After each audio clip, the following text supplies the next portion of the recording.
everyone. Thank you, the BSS Con team, President, Secretary, and all the team members.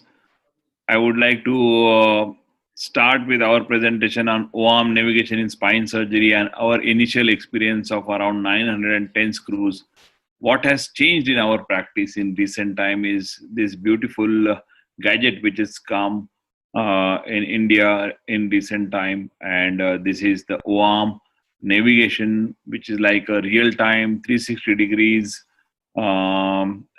imaging in operation theater for us.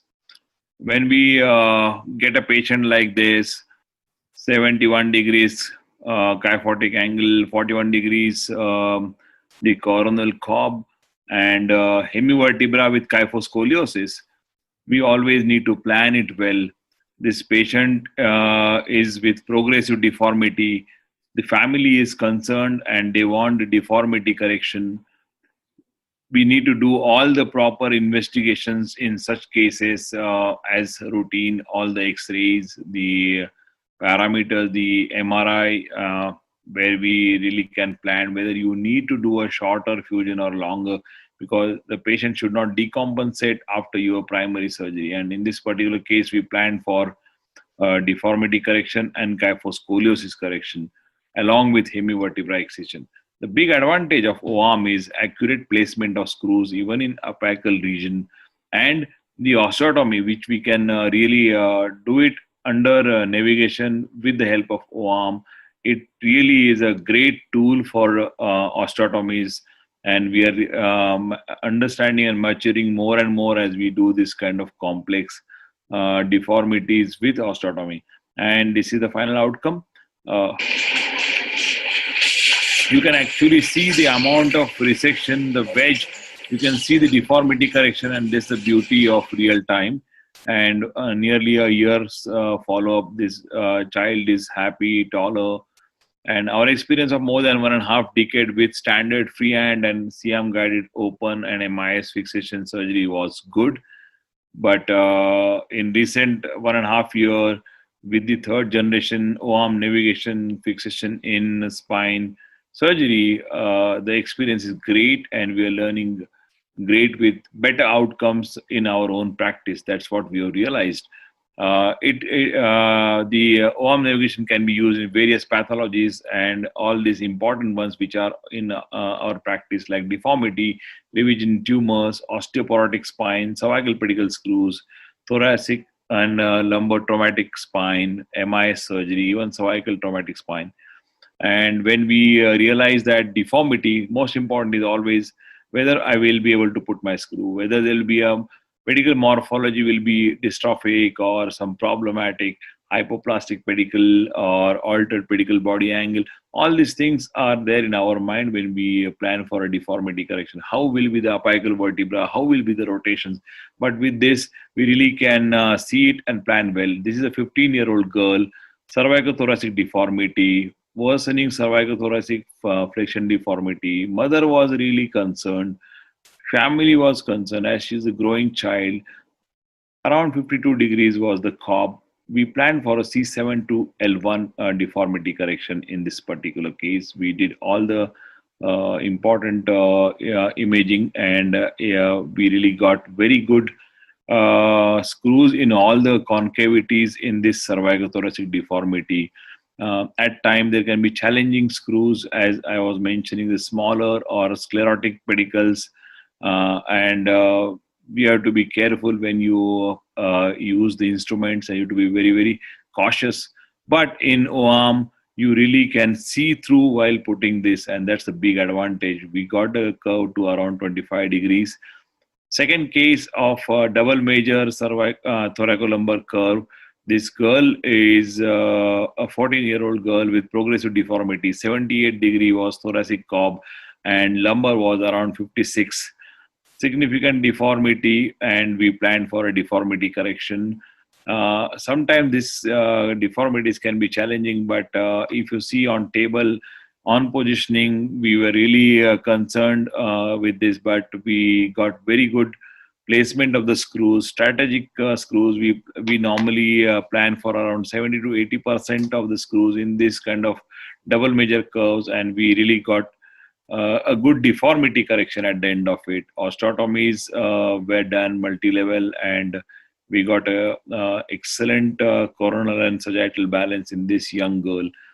These are the things which are going to come, and I was just talking about the apical levels where we really can go very well at the end vertebrae, T2, everywhere we can really go through very smoothly. This is the biggest advantage of this. This is a type 3 quota bottom base screw pedicle. There is sclerosis.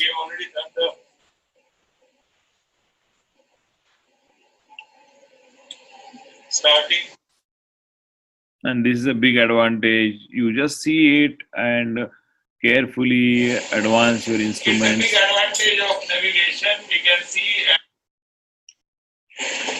And again, you really can understand your deformity very well. And kyphosis, yes, there is a big advantage of O-arm navigation.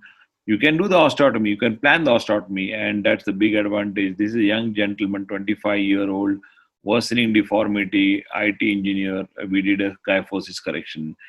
Big advantage of O-arm navigation in osteoporotic revisions and tumor, apart from deformity. These are the 3-4 very important forts. And in such patients where there is severe osteoporosis, various medical comorbidities, high-grade listhesis, severe back pain, worsening by the day, and this lady is with double-level lysis, L3 and L4, and grade 2 to 3 listhesis.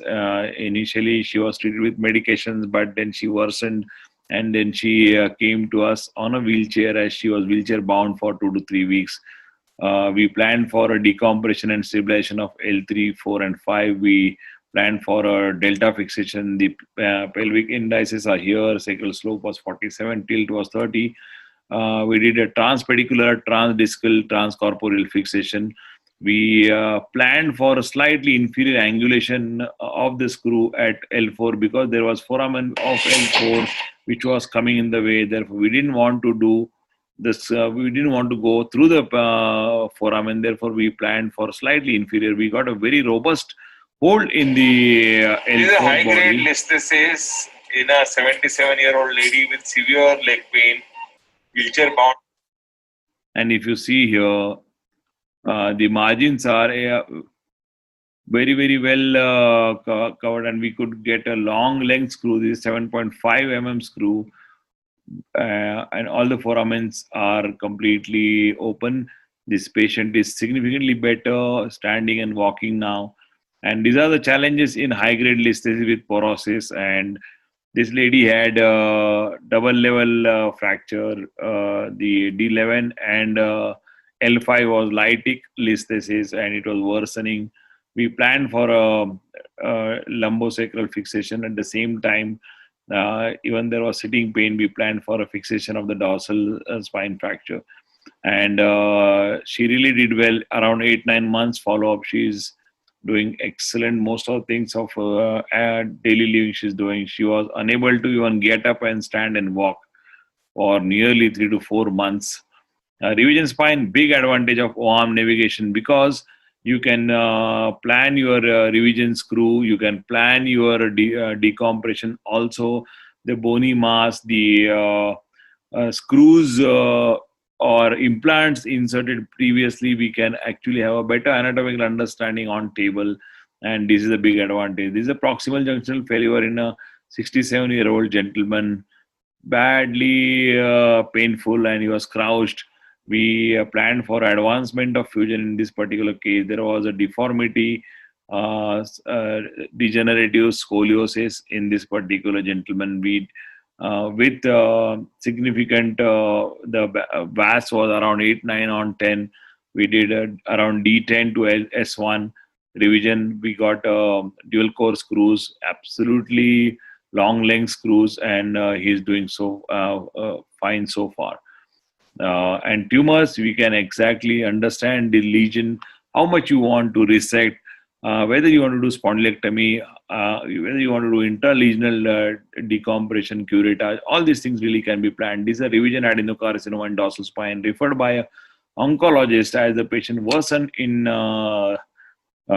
15 days. He was doing fine after the primary surgery for around 3 years, walking independently, doing all the work, but he became paraplegic. There was a large extra dural and epidural soft tissue of the tumor, and there was a recurrence of the tumor which was compressing the cord. Otherwise, there was no other lesion as per the PET, and the oncologist felt we should immediately decompress this and stabilize, as he was with radio and chemotherapy, with bones were slightly weaker osteoporotic. We advanced the fixation and we did complete decompression of the cord, and this is all done under O-arm navigation. Porotic spine, big advantage. You don't want to breach a pedicle, you don't want to go at a higher levels, you don't want to pull out. The biggest advantage of O-arm navigation, you can go with the good trajectories, you can go with the longer length, you can really do the best of possible things in osteoporotic pedicle screw fixation with O-arm navigation.